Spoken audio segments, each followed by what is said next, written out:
Welcome back to Buy or Die. Yesterday was just unbelievable. Shares of Virgin Galactic surged 9% on Tuesday following bullish analyst commentary.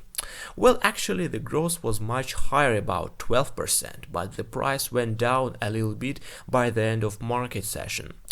Jefferies analyst Greg Conrad placed a buy rating and a $33 price forecast. If he's correct, investors could enjoy gains of roughly 22% from the stock's current price, near $27. Conrad conducted a survey of 233 millionaires that showed 37% want to travel to space, with 29% willing to spend over 5% of their wealth to do so. Conrad thus believes that the space travel industry could grow to nearly $120 billion, with as many as 250,000 people, 10% of the approximately 2.5 million people with over $10 million in net worth, spending $450,000 per flight. To meet this demand, Virgin Galactic, according to Conrad, needs to build the capacity to support 660 flights per year by 2030.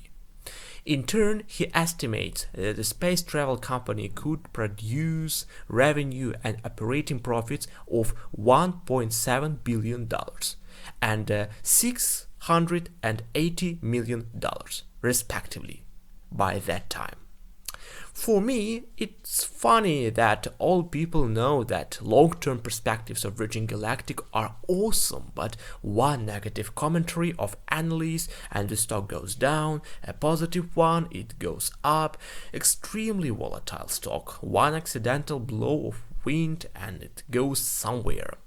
Well, I told you many times that I'm bullish about SPCE stock for long term, yeah?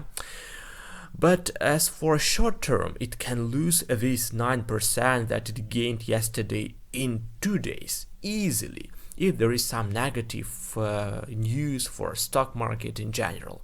Be ready for such volatility. If you have a possibility to speculate, great, do this. I'm glad for those people who were able to buy SPCE at $24, for example, before yesterday's surge. Well, September has begun today and it means our test flight is coming. It's going to be interesting. Write your SPCE predictions in comments. As usual, subscribe to my channel to make money together. See you guys tomorrow in my next video. Bye.